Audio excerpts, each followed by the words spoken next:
dipakai oleh Allah sebelum mati. Maksudnya apa? Kita beramal amalan yang bisa dibawa sampai mati. Yang kita tahu kalau dalam hadis Bukhari dan Muslim itu hanya 3 saja, Pak. Sedekah jariyah, ilmun yuntafa'u bihi, waladin sholihin yad'u lahu. Kalau manusia meninggal, kalau manusia sudah mati, maka amalnya terputus. Maksudnya gimana? Kalau orang sudah mati kan tak mungkin sholat lagi, Pak. Tidak ada amal yang bisa transfer ke akhirat dia. Kalau orang sudah mati, semua tak bisa sholat, tak bisa umroh lagi. Jangan sampai Bapak datang ke masjid taklif, datang masjid Baitul Salam, nengok orang sudah mati seminggu, tiba-tiba masih sholat. Kok sholat lagi? Itu bukan orang yang sudah hidup lagi, itu bahaya, itu hantu pula itu kan. Sudah jelas dikubur kemarin. Maka kalau orang sudah mati, terputus semuanya. Tapi ada yang tidak terputus, 3, kata Nabi. Sedekah jariyah, ilmu yang bermanfaat, kemudian anak yang soleh. Dan itu hadis Bukhari Muslim. Tapi hadis ini tidak, ternyata bukan cuma 3, Pak, 7. Innama yalhaqul mu'minuna, innama yalhaqul mu'minah min amalihi wa hasanati ba'da mautihi. Orang kalau sudah meninggal, maka dia akan dapat pahala transferan dari amal yang dia kerjakan sewaktu hidup, dari kebaikan yang dia kerjakan sewaktu hidup. Apa dia? Ada 7. Yang pertama, ilman allamahu wa nasyarahu. Ilmu yang diajarkan dan disebarkan. Seperti apa ilmu yang diajarkan? Oh, saya Pak Ustadz, saya ini bukan Ustadz, saya ini bukan anak pesantren, berarti saya tak dapat nih. Kenapa? Tak mungkin saya ngajar karena saya tak punya. Tak. Mengajarkan ilmu itu bukan berarti harus mondok, bukan harus datang ke Al-Azhar, harus punya titel LCMA, tidak. Bapak punya tanggung jawab juga mengajarkan anak. Minimal Bapak di rumah ngajarkan ayat kursi. Minimal Bapak mengajarkan bagaimana cara menjawab adzan. Saya dulu tanya, kamu bisa nggak jawab hayya 'alas shalah? Apa jawabannya? La haula wala quwata illa. Kenapa kok bisa tahu? Dulu Pak Ustadz, saya ini ketika diajak ke masjid pas ada adzan, kata ayah, jawab kalau hayya 'alas shalah, la haula wala quwata illa billah. Maka setiap anak ini mengucapkan la haula wala quwata, besarnya nanti Bapak dapat. Meskipun Bapak meninggal, Bapak dapat pahala. Maka sekarang cek pulang ke rumah, Bapak sudah ngajarkan apa? Minimal ngajarin Fatihah. Jangan sampai dipasrahkan ke guru tipiki semua, Pak. Banyak orang masrahkan anak ke guru tipiki, setelah tak tahu baca Quran, guru tipikinya diteror, diancam. Oh, tak betul Ustaz. Masa anakku 2 tahun ngaji tak tahu-tahu. Lo bapaknya lo tak pernah monitor, hanya padahal bayar mahal katanya. Disekolahkan di sini, di sekolah. Makanya Pak, kita sekolahkan kalau pengen anaknya paham agama, sekolahkan di tempat agama.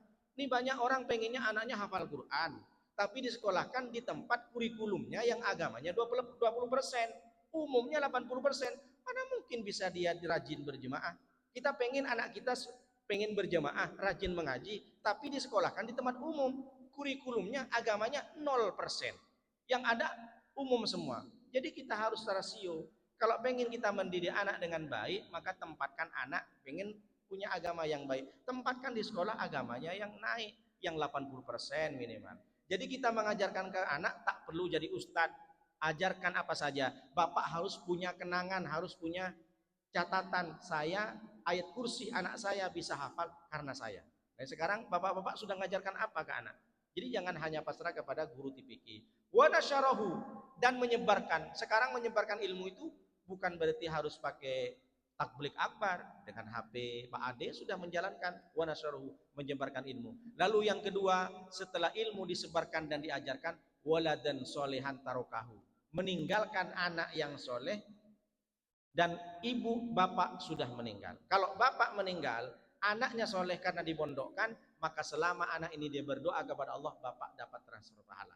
Maka jangan sampai kita ini sebagai orang tua, banyak yang curhat sama saya, Pak Ustadz, kenapa anak-anak orang sekarang ini sudah berganti bergeser moralnya Pak Ustadz? Salah satunya karena agamanya kurang. Makanya bapak-bapak meskipun dulu dia tidak pernah mondok, sekolahkan anaknya ke sekolah agama, sekolahkan anaknya ke sekolah yang bisa menaikkan derajat kita nanti di sisi Allah. Dengan cara apa?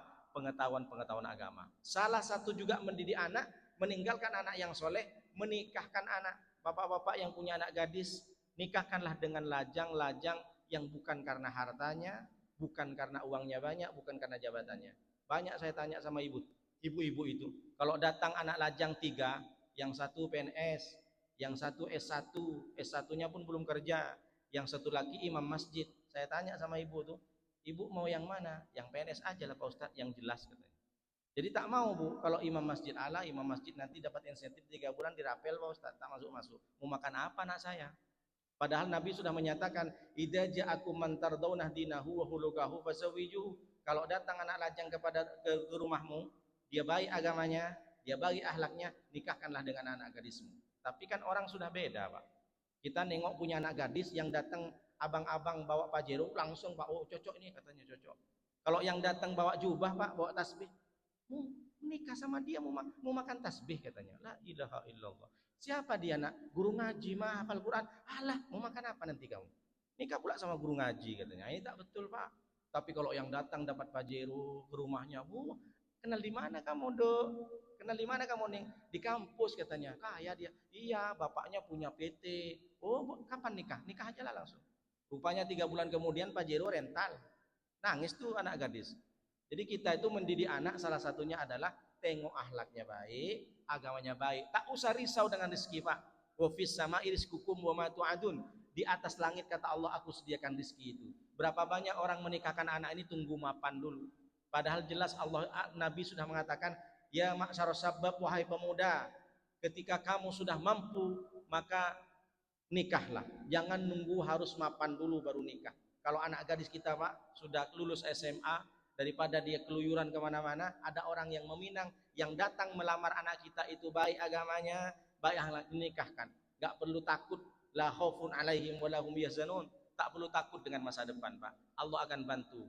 Jadi ini penting mendidik anak bukan hanya sekedar memberikan pengetahuan, tapi bagaimana memilih pasangannya yang baik. Begitu juga ibu, bapak yang punya anak laki-laki, maka carilah calon menantu perempuan yang baik akhlaknya. Karena mendidik anak dimulai dari ibunya. Kalau sempat ibunya keong racun, ibunya suka tiktokan joget-joget, pakai baju you can see, kamu can dapat si melihat, kau bisa melihat ketekku.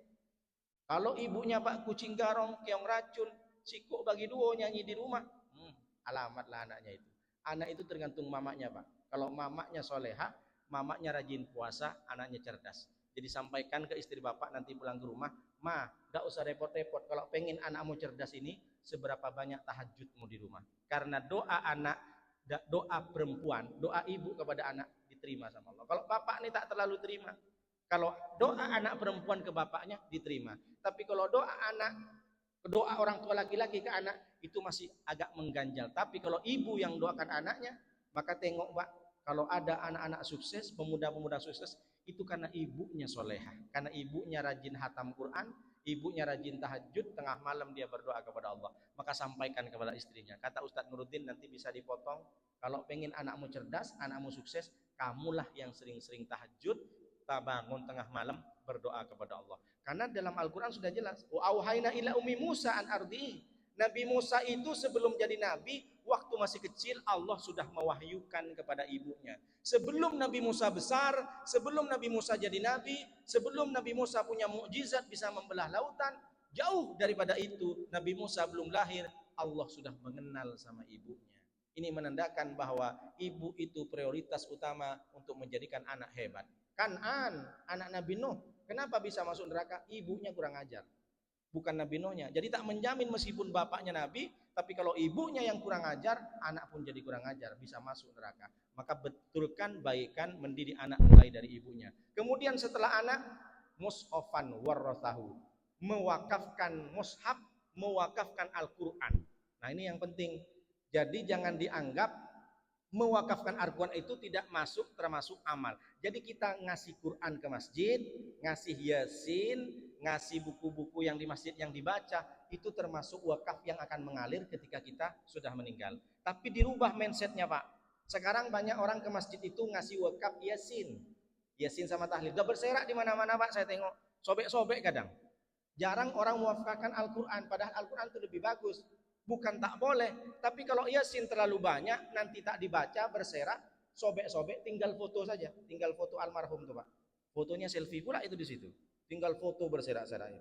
Maka dirubah mindsetnya, kalau ke masjid wakafkan Al-Quran. 200.000 kali 5 1 juta, alhamdulillah.